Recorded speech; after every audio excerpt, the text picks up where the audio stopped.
Prithvi Shantirantariksha Shantir Dev Shantir Disha Shantiravantara Disha Shantiragni Shantir Vayu Shantiraditya Shantish Chandrama Shantir Nakshatrani Shantirapashanti Roshadaya Shantir Vanaspataya Shantir Gau Shantiraja Shantirashva Shantir Purusha Shantir Brahma Shantir Brahmana Shantir Shantireva Shanti Shantir Me Astu Shantihi.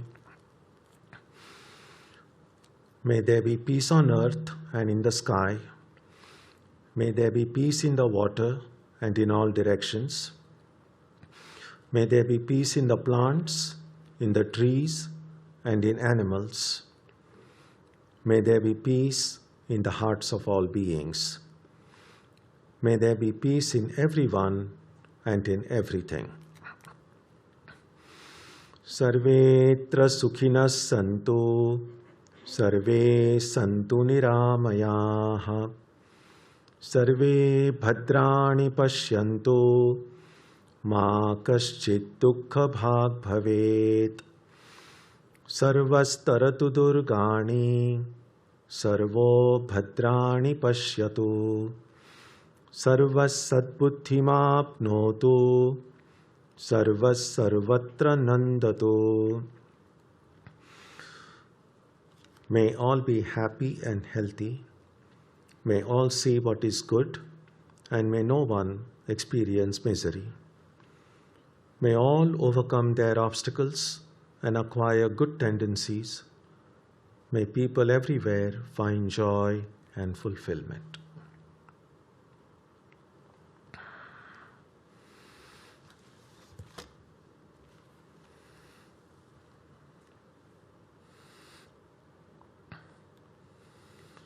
Let us now spend some time touching the center of peace and joy in our hearts.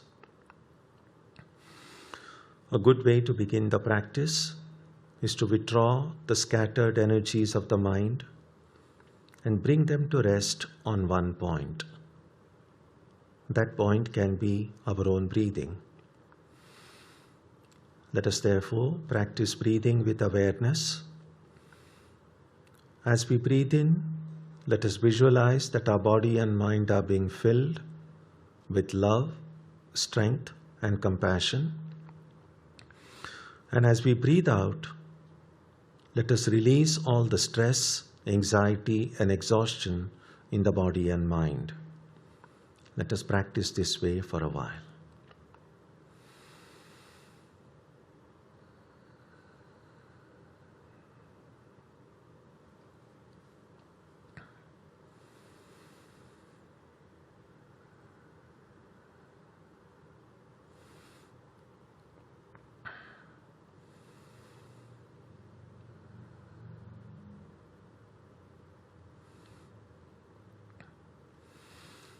Let us now turn our attention to the region of our heart.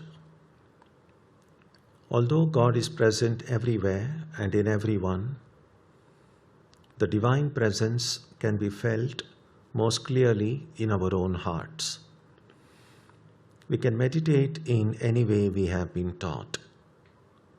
To remain focused, we can take the help of a short mental prayer or a mantra or a divine name. Let us now spend some time dwelling on the presence of God in our hearts.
Om Shanti Shanti Shanti Harihi Om.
Om Asatoma Satkamaya Tamasoma Jyotirgamaya Mrityorma Amritam Gamaya Aviravir Mayeti Rudrayate Dakshinam Mukham Tenamam Pahi Nityam.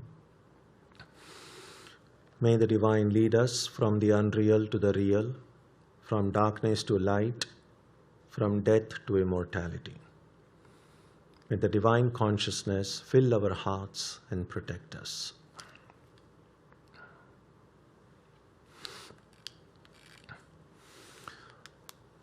The song that we had just now, Ananta Rupini Ananta Gunavati, so dedicated to the Divine Mother and specifically to Holy Mother Sharda Devi. So the first two adjectives used in that, Ananta Rupini, one with infinite forms, and Ananta Gunavati with infinite qualities. So the word guna comes there, and the word guna comes in many different contexts in Vedanta texts and in Vedanta understanding. So the section that this morning we will reflect on a little bit is this chapter, the 14th chapter, which is called Gunatraya Vibhaga Yoga. It's every chapter, as we know, in the Gita is called a yoga. It's a way of connecting with the divine. And this particular chapter describes the distinction between the three gunas. And so that's why when I saw the word guna in the song, I was struck by the term in how many ways it gets used. Before I say anything further about guna, there's one thing that we as students of Vedanta, those who are interested in Vedanta, have to keep in mind. And that is these terms that come very often in the discussion, dharma, guna, the atman, many such terms that come. Sometimes we might know or understand a little bit individually the meaning of these terms, which is good, which is important. But what is also important is that somehow all these different terms, how they fit into our understanding of life, understanding of the world, understanding of ourselves, they all must kind of fit together well. Because when they fit together properly, then how we should live, what we must do, what the purpose of life is, all these things become clearer in our own heads. Because these terms, these different categories, are kind of ingredients of what is generally called a worldview, a general understanding of life, purpose, ourselves, and so on. And there are many different worldviews. There is no one worldview which is the worldview or the right worldview. Every worldview is fine. It's just like there are different ways of accomplishing the same thing. And so it's not so much a matter of whether this worldview is right or wrong. What does matter is whether this way of understanding the world and ourselves, whether it makes sense to ourselves, whether it resonates with our head and heart. And because people are different, our ways of thinking are different, there is never going to be just one way which will make sense to everyone or which will resonate with everyone. So we are lucky that we have these different ways of understanding, which is also helpful so that we then can see the way my understanding is about life. This way, this framework seems to help me do that. A framework is only a kind of blueprint. It's like when you are, say, constructing a house. First you get the architects and they prepare a blueprint and you get to see the plans and eventually the house gets built and then you go and live in that house. Now,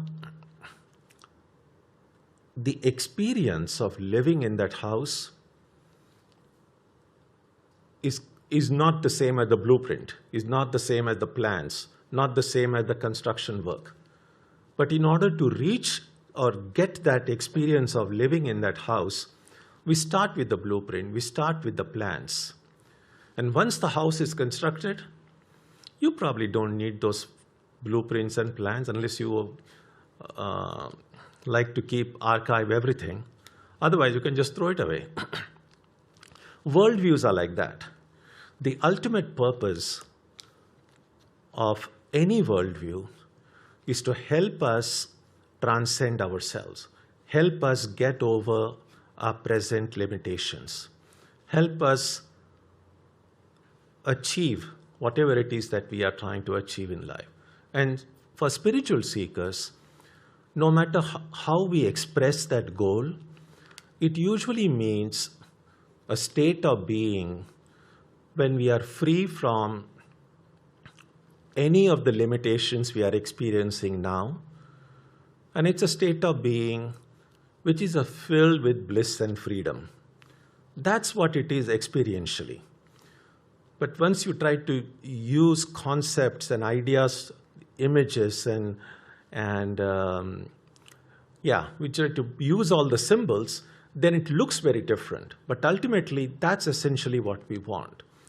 And these worldviews are the frameworks which help us figure out how I must go and attain that goal. So guna is one of the ingredients of this plan, so to speak.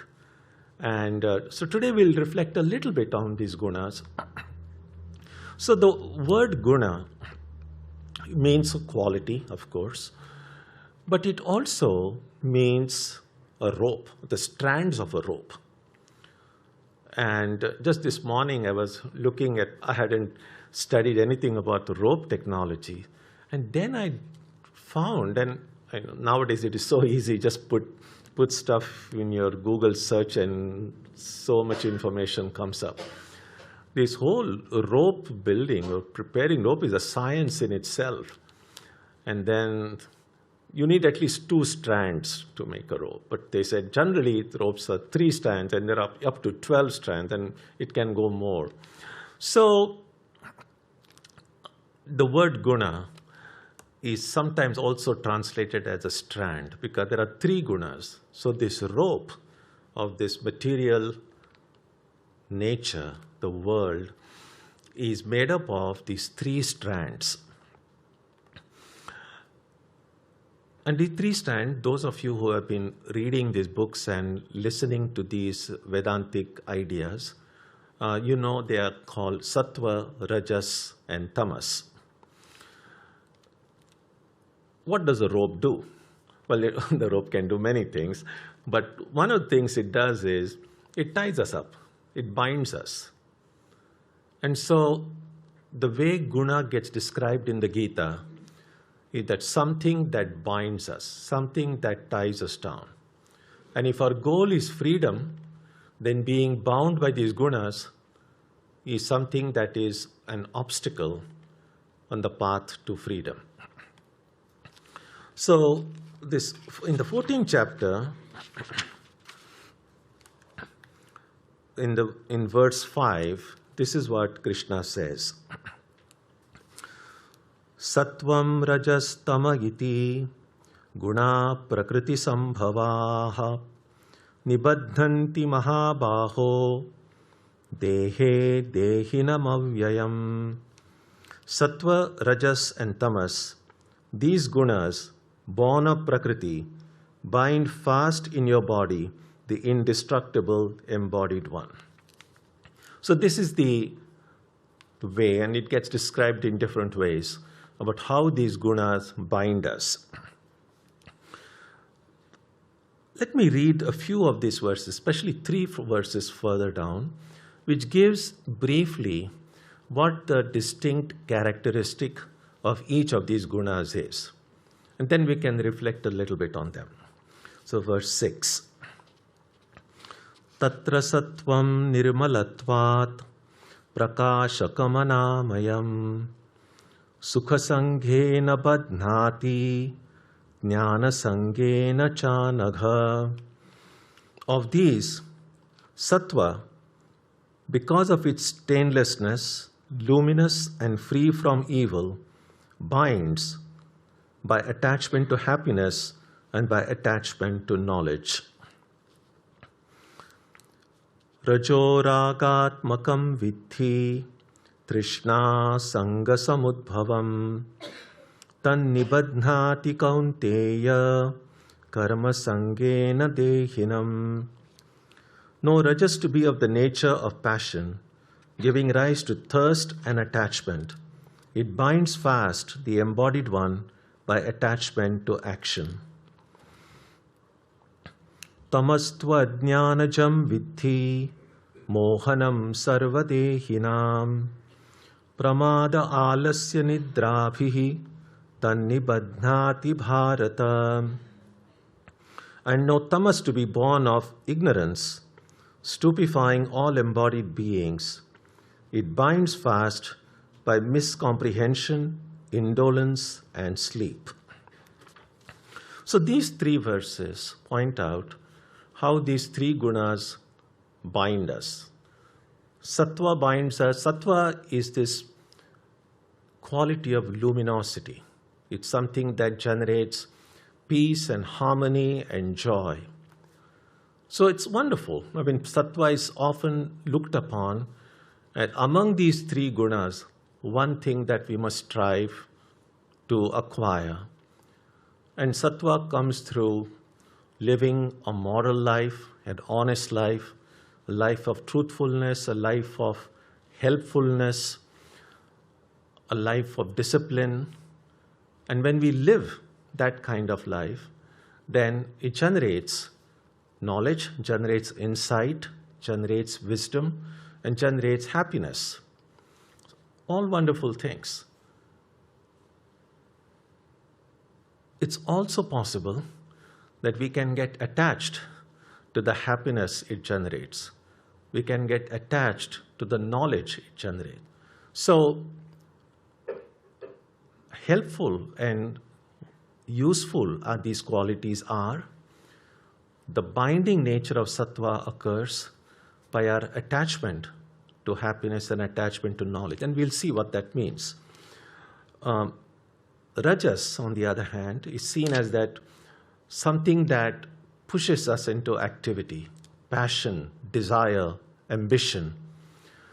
And this binds us by attachment to action, because if we are thirsty for success, thirsty for recognition in the world, we know we have to work hard. And so we get attached to that activity because of that desire that this hard work will yield to me, give to me name, fame, or whatever else that I'm seeking for success in the world. And tamas is seen as that quality which leads to error, which leads to laziness, which leads to sleep, something that the general heaviness that we feel within, the reluctance to do anything, the desire to just kind of stay put in one place. And so this has its own problems.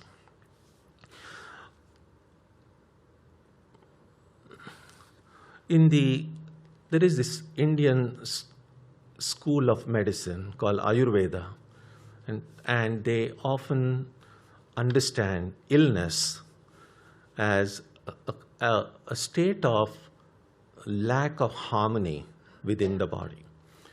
And the harmonizing, they see three ingredients.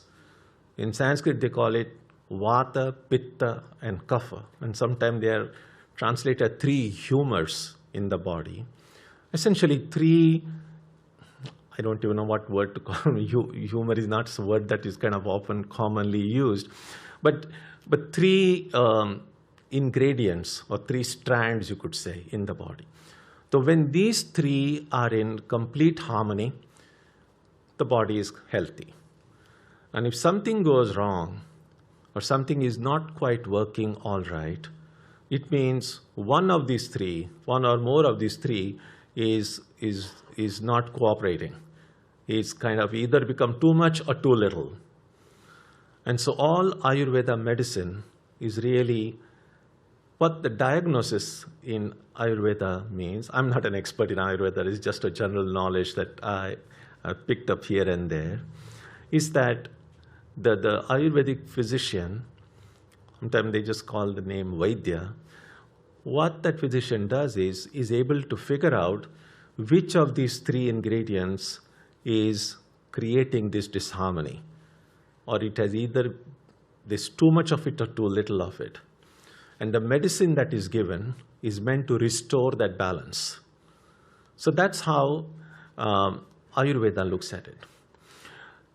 The gunas are a little bit like that, but not restricted to the body itself. It's just primarily the three qualities that we saw, the three ways it manifests itself. The boldness or the wisdom or the insight of these great sages was such that they did not stop at simply looking upon these three gunas as the three ways, or the three ways that our mind and our body manifest, the qualities that manifest and the way we react. They went forward and saw that every material entity is also infused with these three gunas. For instance, we know that what we are now is largely the result of food, physically, of course, because when we were born, we were so little, and now we are not so little. And what has added material to this body is all the food that we have eaten from the time we were babies. And so they said the food which we ate also has influenced these three gunas in the body. So in some way, those gunas were present in that food as well. That is why the Gita in later chapters goes forward and discusses, gives us few examples, doesn't go into too much details about how certain kind of foods will increase rajas, certain kinds of food will increase tamas, or certain kind of foods increase sattva. So they saw that these three gunas pervade the entire material universe. And because we are interacting with this world, not only through eating food, but also the ideas that we get, the words that we hear, so both the food for the body and food for the mind,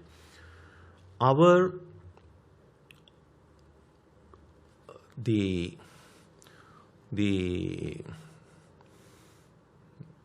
contents of our body and mind in terms of the gunas are influenced by the contents that are taken in by the body and mind. And hence, this great attention paid on what kind of food we should eat, what kind of food we should avoid for spiritual seekers, what kind of ideas we should allow the mind to take in, what kind of ideas we should keep away from. And all of these are very helpful, very useful tips. So spiritual life is more than simply sitting for meditation in the morning and evening, spending a few minutes in prayer. That's important. That's important, but that practice in itself may not be enough. That needs the support of what we do, what we think when we are not praying, when we are not meditating. What kind of food I'm allowing my body and mind to take. And so spiritual life is not once in a week thing, although we have only satsang once a week. Our personal satsang for every spiritual seeker has to be ideally every moment of our life.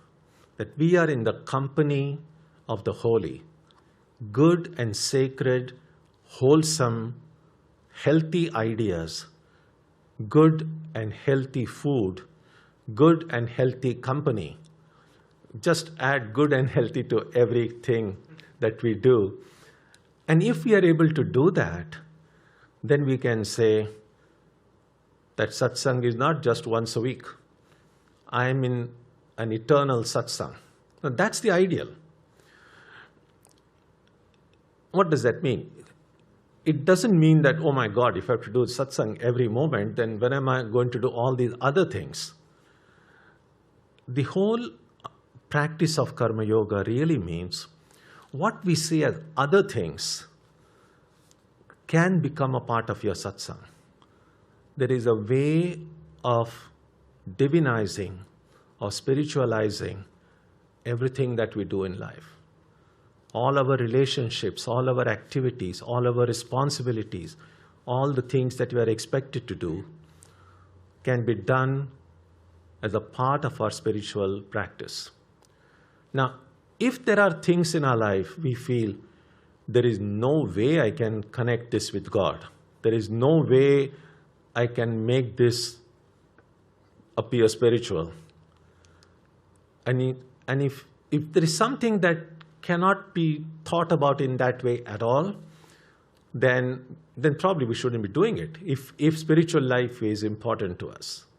So having a satsang every moment doesn't mean that we just have to be reading the Gita all the time. What it does mean is that everything that I do, all the duties that I carry on, can I keep in some corner of my heart the presence of my spiritual ideal, the presence of God. And if I can do that, then these three gunas, instead of becoming things that bind me, these gunas themselves can lead to my freedom. So there are two things also I would like to share with you. One is the story that Sri Ramakrishna often narrated when he wanted to teach about the three gunas. So those of you who have read the Gospel of Ramakrishna are probably aware of this. So they describe that here is this one wealthy person in ancient times who was traveling from one place to another. He was walking. A part of that journey was through a forest, a wooded area. So when he entered that forest, because that's where the road went, 3 robbers, 3 thieves caught him. And one of them said, well, of course, they took away all his, all the riches and all the precious things that he was carrying. And then the second one said, let's tie him up to a tree so that he won't go and later on call the cops.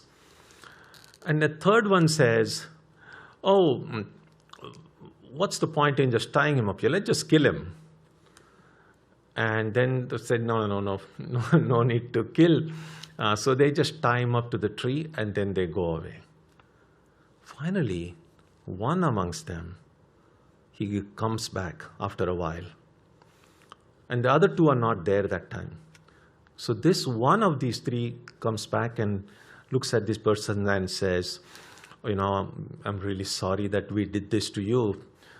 So I'll free you. So he just removes the rope and says, I know you are new in this place.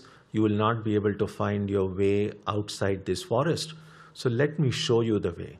So this thief accompanies this man whom they have robbed. He doesn't return the things they robbed, but he just says, I'll take you, I'll show you the way. So they come to the edge of the forest and then say, okay, now you follow this road and now you can go straight towards your destination. And this man is so grateful. Yeah, sure, he has lost his thing, but at least his life is spared. If he had been tied to that tree, perhaps at night some wild animals would have come and finished him off. So he's very grateful to this thief and says, you seem to be a good person.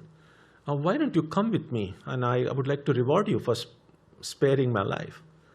And this thief says, no, sorry, I can't go in there. Because remember, he's also a thief. He can't afford to go out into the open and maybe maybe he is on the wanted list. And so he said, no, I'm sorry, I can't go there, but you can go. So he points the way.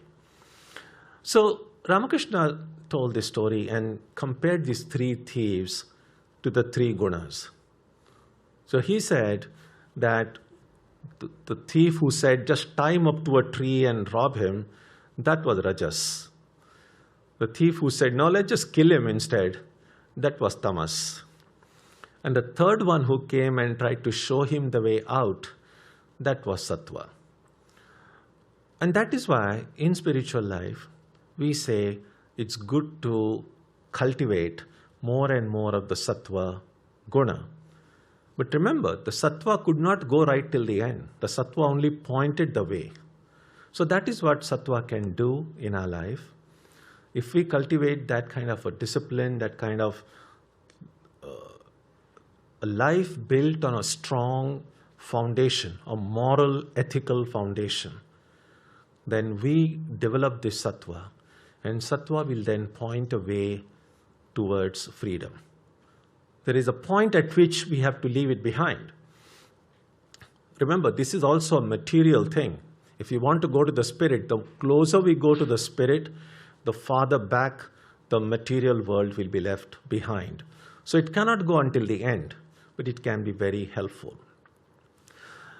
The challenge before devotees, the challenge before spiritual seekers is, what do we do with this? Yes, cultivating and increasing sattva kind of makes sense. But what do we do with this rajas and tamas? If we look within our hearts, we will find, all of us, without exception, we will find that all of these 3 are present in our heart. They may manifest in a different way. They may be present in different proportions, but they are present in the hearts of all of us. And we just cannot wish them away. I mean, it's wonderful to say, oh, just have sattva and all this, next morning they all go away. Doesn't work that way. So what do we do? One of the things that we can do is what Sri Ramakrishna says, turn them in the direction of God. turn them in the direction of spiritual life. So, how do we do it?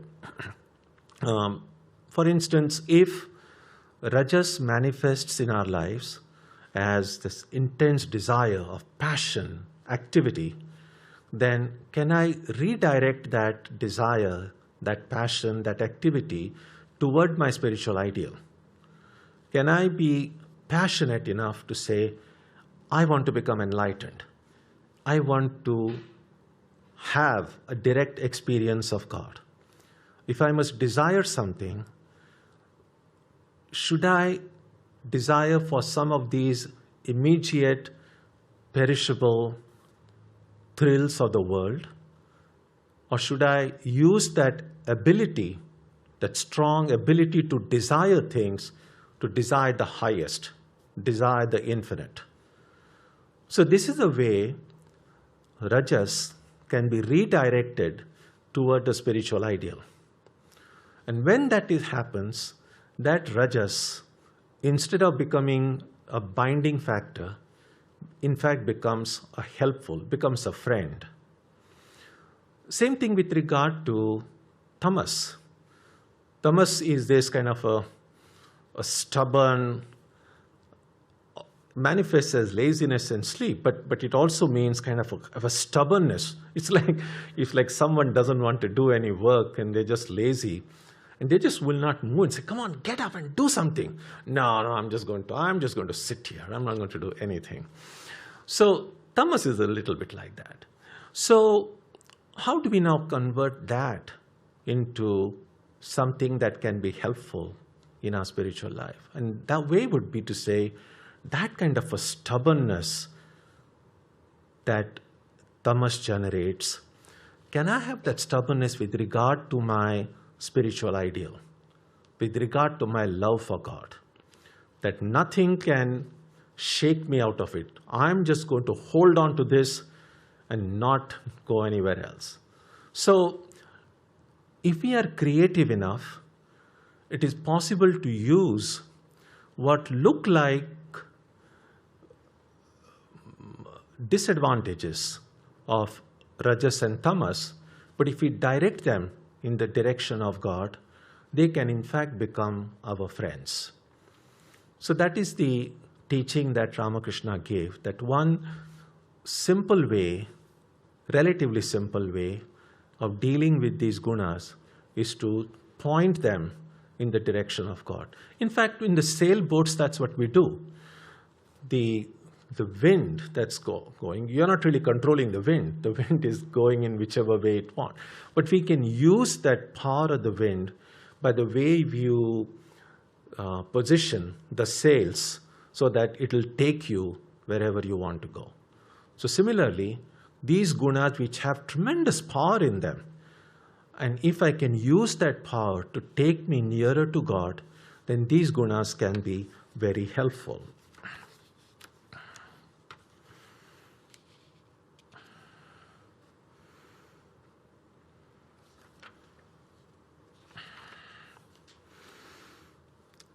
Verse 23 in the Gita says, Udasina vadasino gunairyo na vichalyate gunavartanta ityeva yovatishtati nengate.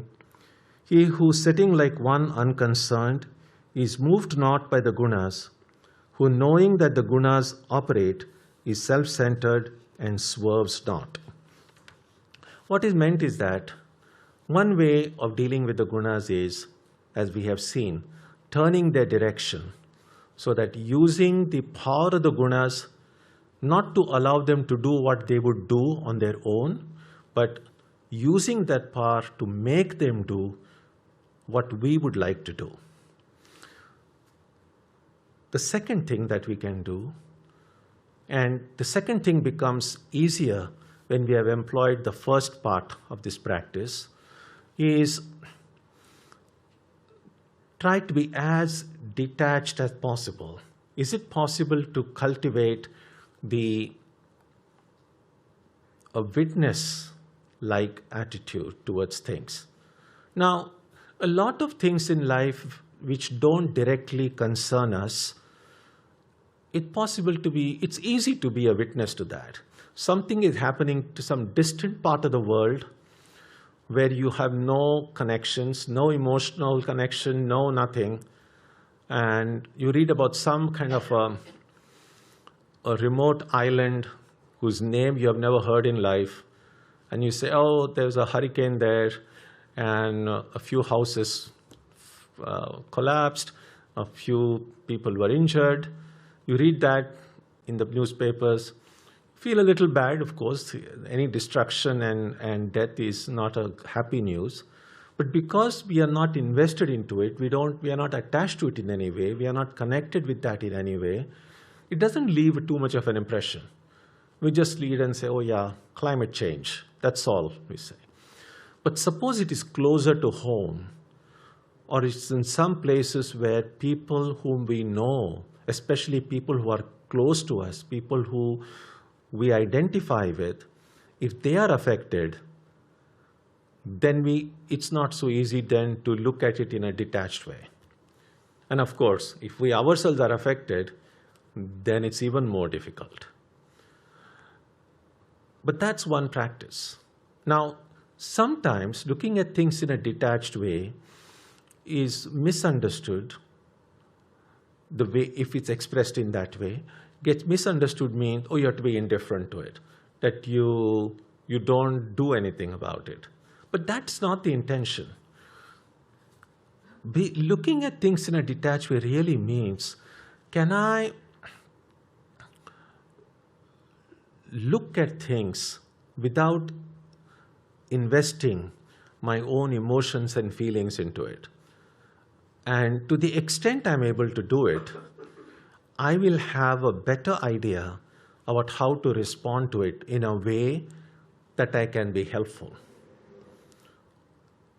Sometimes when there is too much of emotional and other investment into something, we may not be able to do the right thing. Our ability to help becomes considerably compromised if there is an emotional or any other kind of identification.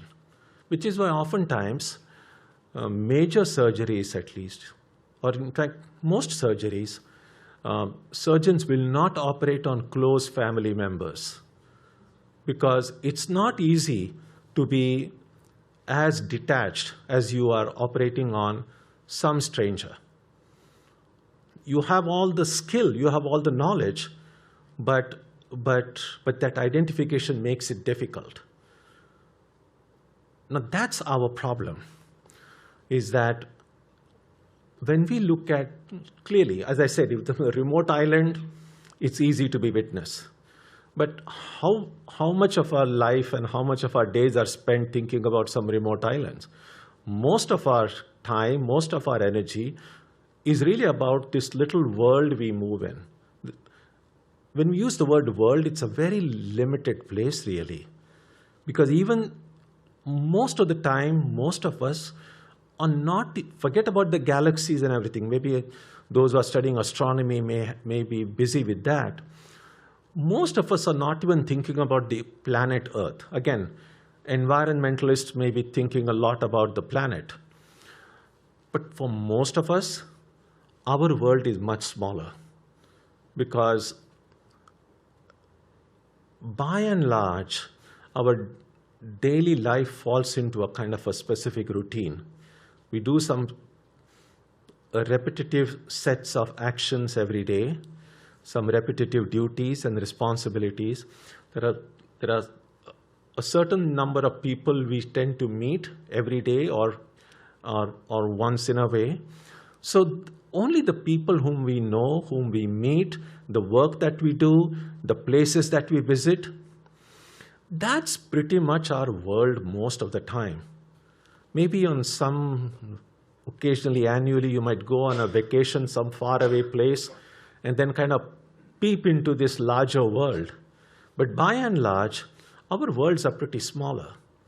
Now, within that small little bubble of the world in which we move on a daily basis, it's not easy to remain a witness. But that's the practice.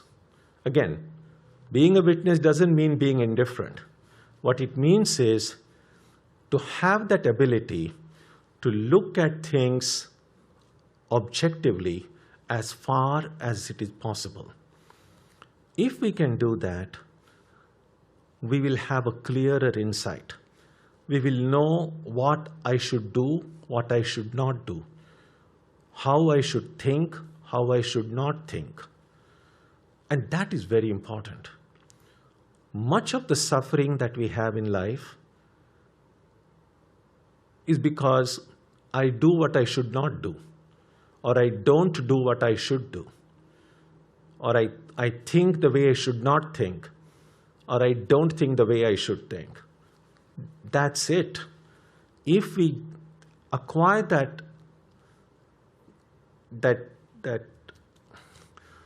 create that space between everything happening around us and look at things clearly, we will make fewer mistakes in life. We will more and more often, we will do what should be done. More and more often, we will think the way we should think. More and more often, we will respond to situations the way we should respond. And that is the way to happiness. That is the way not only will we not suffer ourselves, but then our interactions with other people, our family, our friends, will be such that we will be in peace, we will be happy, and we'll be able to bring that happiness, bring that peace even to the people around us. Now, all of these things are so much influenced by the way the gunas function in our life. So I would encourage you to read this chapter 14 to see how the gunas function.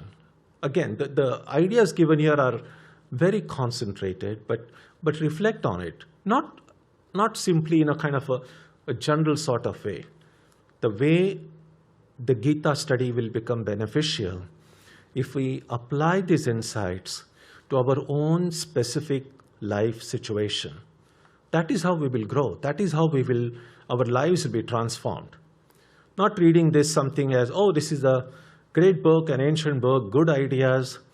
We'll just talk about these ideas, discuss them, argue about them, and not allow them to kind of touch our heart. That way, it won't help. It won't change our life. We won't see any change in the way we are. But if we apply these teachings, don't accept anything blindly. Only if this makes sense to you, only if it resonates with your head and heart, then it's time to question, and I say, if this is true, if this makes sense, then how can I practice it beginning tomorrow morning or beginning this very moment? And we need to find creative ways to put it into practice. Swami Vivekananda said, an ounce of practice is worth tons of theory. So this is what we can do here when we reflect on these ideas. We get a chance to talk about it, discuss it. It's still theory. But what will make the difference is applying the theory to our lives and practicing. Even if we are able to practice 1%, just 1% of what the Gita says, we will already begin to see, in a matter of weeks, in a matter of months, a big difference in our lives. And if we can practice it even more, we will see that our lives will be truly changed. Not only will we discover it ourselves, not only will we know it in our hearts ourselves, but even those around us will see that something is changed. The best way to, it's like this. I sometimes tell friends that if you are, say, a student of Vedanta or a student of the Gita, the best publicity for the Gita, or the best way Gita's ideas can spread, is really depends on a student of the Gita. It's a responsibility. Because let's say if your friends know that you're studying the Gita, your friends know that you're studying Vedanta, and they find that you talk all these big things, but you are selfish, you are angry, you are terrible. And they say, is this what the Gita does? Is this what Vedanta does? And your friends will say, oh, no. We don't want to have anything to do with Gita or Vedanta. On the other hand, if they find that you are kind, loving, wise, helpful, then say, oh, how did this person become this way? Oh, this person studies the Gita, he studies the Vedanta. So not only if we do things the way they should be done, will we be a blessing to ourselves, and you don't have to even preach the Gita to anyone. Just by living the Gita principles, you will be influencing others in a positive way. Or that could be the opposite also if we are not careful. So this study is a responsibility as well. It's a responsibility for our own growth, but also in the circles in which we move.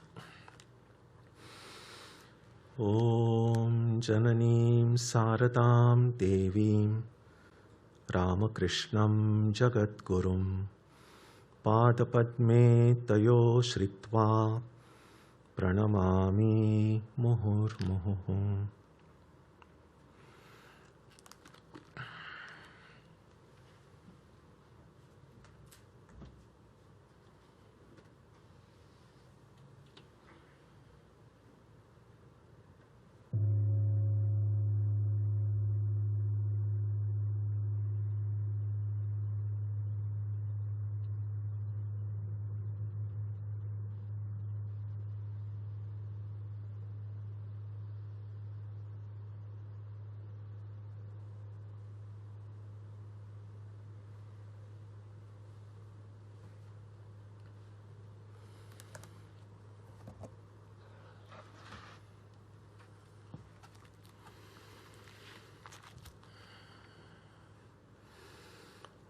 So we'll meet next Sunday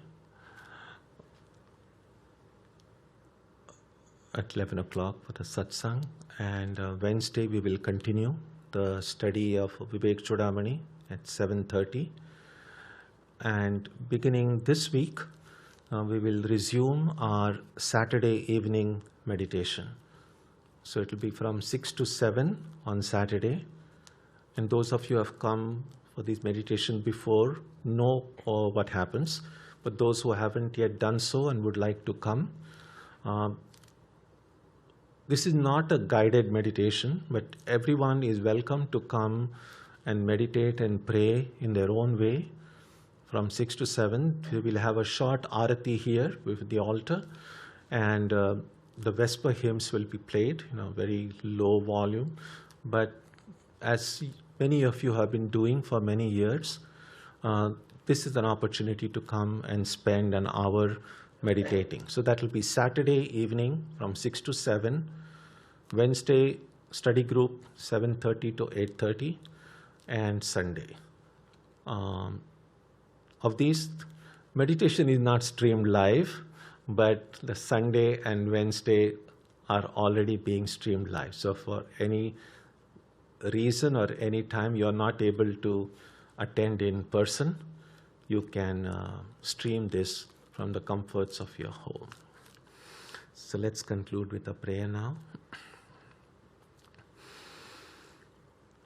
Om. May the Divine Being, who is the Father in heaven of the Christians, Holy One of the Jewish faith, Allah of the Muslims, Buddha of the Buddhists, Tao of the Taoists, Ahura Mazda of the Zoroastrians, the Great Spirit of the Native Americans, and Brahman of the Hindus, lead us from the unreal to the real, from darkness to light, from death to immortality. May we be granted strength, freedom, and clear understanding. May we learn to see God in our own hearts and in everyone around us. May God bless us all and fill our hearts with gratitude, grace, and love. Om Shanti Shanti Shanti. Peace, peace, peace be unto all.